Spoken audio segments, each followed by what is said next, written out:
This is Jacob Staples here with Rampart AI, and I'm going to be running through a quick demo of the power of Rampart to protect production websites, production servers.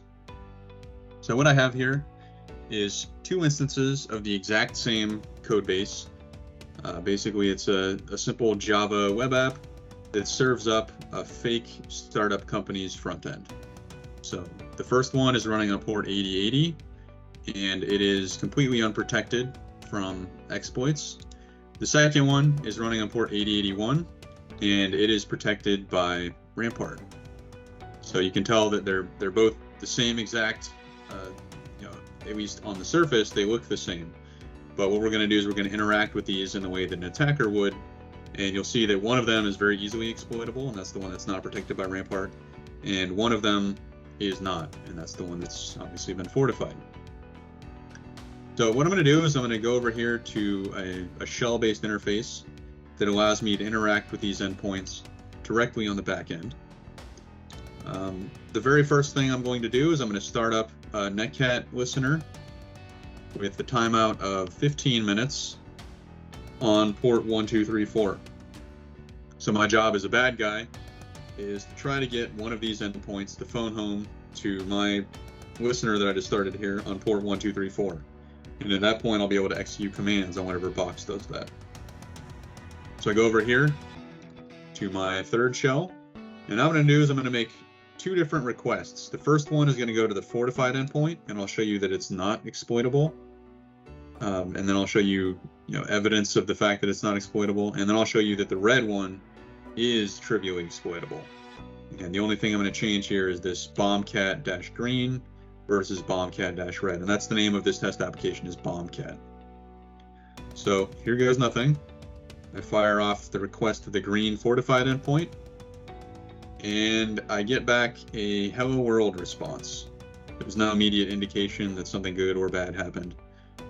As the bad guy here, all I know is that the server responded with an okay looking response.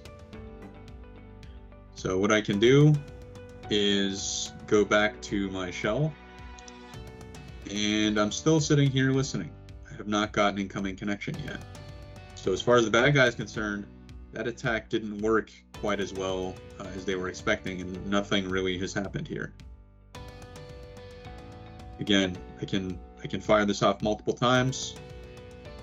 So I just fired it off again. I still get back that hello world response with no indication on the attacker side that there has been any kind of success. However, if we go over here and we look at what Rampart's observing behind the scenes, again, this has all been directed at the fortified endpoint. And Rampart sees a number of really sketchy and kind of scary things happening that it is actually protecting you from, perhaps without you realizing it. So these are all happening inside of this bombcat context, which is the one that I'm monitoring here. There's a number of low, medium, and high severity events, and they're broken down by event type, and you can get, you can filter by just the super high severity ones. You can look at the lower or medium severity ones as much as you want. And then you also see the remediation strategy that Rampart took when it saw the event. So what I'm going to do here is I'm going to filter on the things that not only were alerts, but also were block related. So basically I'm filtering on the really bad, the particularly bad stuff. And we see two of these, one of them for each of the curl requests that I made, the attempted attacks. And they both turn out to be the exact same event. So if I scroll down here, I see this: performed a previously unseen operation, check exec cmd bin sh.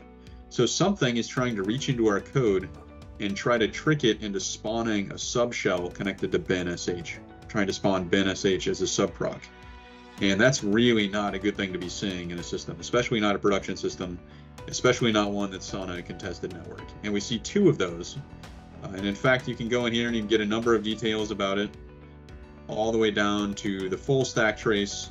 This would be the kind of thing that you hand over to your engineering teams to take a look at. But at a very high level, very quickly, you get an alert that something bad happened, and an indication that Rampart protected you from something else happening downstream of it. So Rampart protects us from this exploit. Now, if I go back to my shell and I run the exact same curl request against the red endpoint, which is not fortified, again, the only thing I'm changing is these letters right here. So green, change it to red. I fire this request off. Now we're about to have some fun. So I get back this hello world response just like before. Again, not immediately obvious that something has happened. However, when I go back to my shell, now I have a connection. Now the game is afoot, right? Who am I? No, that's not good. I just got into this box as root. I can do an ls and see, where I am and what kind of juicy stuff is in here. And this is just a very simple OpenJDK Docker container. So, that's pretty easy to determine just based on looking at this. You can go in here and do all kinds of interesting things at this point. What I'm going to do is I'm going to actually deface, just to show you what happens if you don't protect your endpoints. I'm going to deface the website. So what I'm going to do is run this little script here. And again, we're going to go back to our two UIs. And after this command executes, the one on the left is not going to look the same as the one on the right. The one on the right is fortified, the one on the left is not fortified. So I go back here, and this takes a hot minute to finish off. Just writing this massive base64 encoded object over to the server. And that seems to have worked. So here we go. I'm going to do an F5 on this endpoint and an F5 on this endpoint. And the one that was fortified is exactly in the same state as it was before. No one was able to break into it. No one was able to do anything bad. The one on the left, this sysadmin is about to have a not fun weekend. They're going to be going through their backups, trying to figure out whether they can resurrect this server in a state where the attacker is not there anymore, and figure out if they can patch this vulnerability to let the attacker in the first place. So that is just a really quick overview of the kind of the horsepower that Rampart provides to people who deploy apps in contested environments, which is just about anyone who's deployed an application on the internet. And we hope to do more of these demos in the very near future. Hope you enjoyed this one. And remember to check us out at rampart-ai.com. So thanks for watching.